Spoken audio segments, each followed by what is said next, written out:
Yes, good morning, students. We have discussed in this chapter the US has many. On after the Second World War, there were two superpowers. One was the USSR, and second one the USA. And after the disintegration of the USSR in 1991, there were only one superpower, that is the US. Yes, in this chapter we have discussed the US has many. Today our topic is 9/11 and the global war on terrors.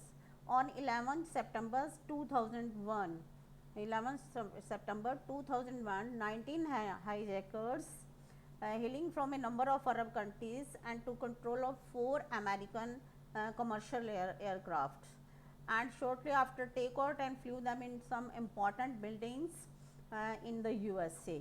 कि 11 सितंबर 2001 को 19 जो hijacker थे उन्होंने क्या किया था, अरब countries से जो उड़े थे तो उन्होंने टेक ओवर करते हुए उन कमर्शियल एयरक्राफ्ट को हाईजैक किया और उन two important buildings, one air was one crash on the north and the south tower of the World Trade Center in New York. कि World Trade Center पे to जो थे वो क्रैश किए aircrafts. One is on the north side and second one is the south side, south tower of the World Trade Center. And then third aircraft crashed into the Pentagon building in the Arlington, Virginia. Arlington Virginia में क्या था, where the US defence department is headquarters, कि जहाँ पर US defence का headquarter था defence का, उस पर उन्होंने जो है क्रैश किया. एंड द फोर्थ एयरक्राफ्ट जो है उनका मेन पर्पस क्या था, उसको US Congress capital building of the US Congress came down in the field in the Pennsylvania. उस पर उन्होंने कहा मेन उनका पर्पज़ था उस पर अटैक करने का, लेकिन वो उसमें सक्सेसफुल नहीं हो पाए. एंड दिस अटैक को जो came to known as the 9/11 attack. In India's we have written first the date and then the months, but in America first write down the months and then the date. 11 September's and 9 जो है वो that is the month सितंबर. ये इसमें क्या हुआ, the attack killed nearly 3000 persons were killed. इसमें 3000 person जो थे वो मारे गए थे. और जो है ये जो है इसमें shocking effect on the America, बहुत ज़्यादा शॉकिंग इफेक्ट था, क्योंकि जब से जो है अमेरिका जो था बना था उसमें कभी भी ऐसा अटैक जो है वो नहीं हुआ था since the founding of the US country in 1776. 1776 में जो ये कंट्री की फाउंडेशन हुई थी उससे बाद से कभी भी ऐसा अटैक जो है यूएस पे नहीं हुआ था. This was the first time जो है ये अटैक हुआ. And what was the response of the US, इस अटैक का यूएस का रिस्पांस क्या हुआ. The USA response was very Swift and quickly. Response जो है यूएस पे हुआ. क्लिंटन जो थे word succeed in the US president bye जो है डब्ल्यू बुश. एच.डब्ल्यू. बुश से जो क्लिंटन थे जीते थे, तो उनकी जगह उनका जो सन था जॉर्ज बुश का, वो प्रेसिडेंट इलेक्शन जो था वो जीत गया था. And there was a difference ideology of the Bush and the Clintons, की Clintons believed in the soft issues but Bush believed in the hard issues. Hard issues कौन से होते हैं, that is related to the military power and the strength of the country. But what was the soft issue, that was ideologies, democracies and environmental, all these things are related to the hard policies. And these are the US. इसको जो है US ने ये कहा कि ये जो hijackers हैं जिन्होंने इस पर अटैक किया है, इसलिए पूरे वर्ल्ड के लिए जो है इसके लिए टेरर है, इसलिए उसको जो है global war on the terror जो है उसको उसने इसकी नाम दिया. और जो है यूएसए ने लॉन्च किया ऑपरेशन एंड्योरिंग फ्रीडम. किसके अगेंस्ट क्या था, all the suspected of this attack, कि इस अटैक में जितने भी सस्पेक्टेड थे उनके अगेंस्ट जो था यूएस ने स्टार्ट किया, लॉन्च किया operation enduring freedom. And then these suspects were mainly Al-Qaeda and the Taliban. पर इनको जो है that were in the Afghanistan, इनको मोस्टली जो है यूएस ने ख़त्म कर दिया था, लेकिन फिर भी जो थे बहुत सारे जो थे तालिबान एंड अलकायदास हैव रिमेन पोटेंट्स, अभी भी वहाँ पर थे जो कि इस तरह के अटैक जो थे वो ये कर रहे थे.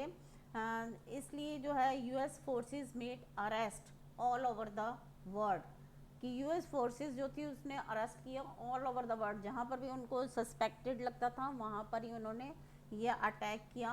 And without the knowledge of the government of the persons being arrested, कि उस गवर्नमेंट को इसके बारे में कोई भी नॉलेज नहीं है कि उससे उनके जो पीपल्स हैं इनको किस लिए अरेस्ट किया जा रहा है. यूएस ने जो है जो सस्पेक्टेड थे उनको ऑल ओवर द वर्ल्ड जो था वो उसने उसको अरेस्ट किया.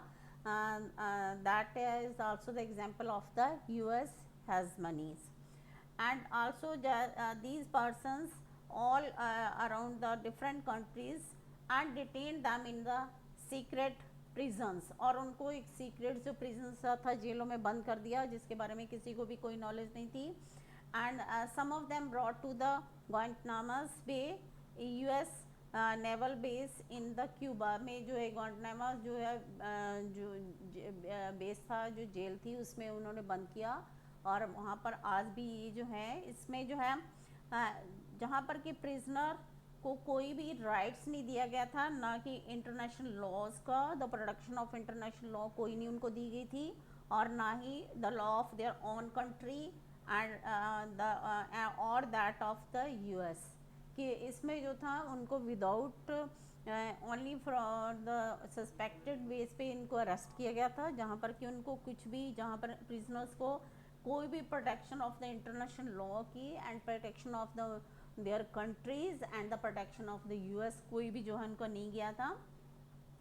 और ये इवन जो है यूएन के अकॉर्डिंग कोई भी जो है सुपर पावर जो है या कोई भी कंट्री जो है किसी को ऐसे अरेस्ट नहीं कर सकती, पर जो है UN representatives were are not allowed to meet this prisoners, कि यूएन के जो रिप्रेजेंटेटिव थे उनको भी ये अलाउ नहीं किया गया कि वो इन जो जितने भी प्रिजनर्स हैं ये इनको जो है मिलने दिया जाए. इस तरह से जो है ये जो यूएस हैज़मनी जो है ये इसमें शो करती है कि जो यूएस है वो पूरा वर्ल्ड पावर उसके अंडर है, अकॉर्डिंग टू वो अपने हिसाब से जो है पूरे वर्ल्ड को जो है वो चलाता है. And that shows the US has money of the in the world powers. Yes, next is the Iraq invasions. Iraq invasions में क्या था, on 19 March 2003 the US launch the invasion of Iraq under the condense operation Iraqi freedoms. इसमें जो है US में more than 40 other countries joined in the US-led coalitions of willing, and after the UN refused to give it mandate to the invasions. कि इसमें जो था US ने जो है इराक को जो है इराक इन्वेजन्स को लिए इराक जो है फ्रीडम ऑपरेशन इराकी फ्रीडम्स जो था स्टार्ट किया, और उसमें यूएन जो था इस पे जो है अटैक करने के लिए इसने बाकी कंट्रीज़ को भी इसमें शामिल किया. But UN had not given the permission to attack on the Iraq, की UN ने इसकी परमिशन जो थी वो नहीं दी.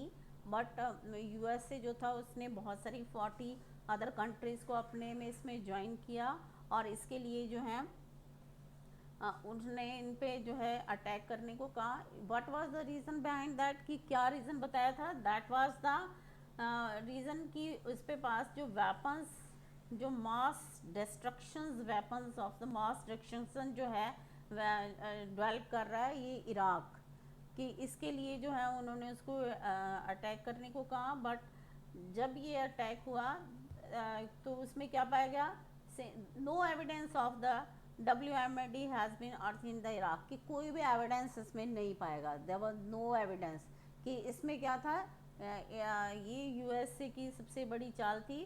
What was the reason behind this, कि यूएस क्या करना चाहता था, such as controlling the Iraqi oil fields. एक तो वो ऑयल फील्ड्स जो था उनको अपने अंडर करना चाहता था, and second one is the installing a regime friendly to the US and wanted to become the friendly relation with the Iraq. These were the two reason behind the Iraq freedoms, operation Iraq freedom में जो है to जो main reason थे जिसके लिए कि इसने US ने अपनी डोमिनेंस स्थापित करने के लिए ये स्टार्ट किया था। Thank you.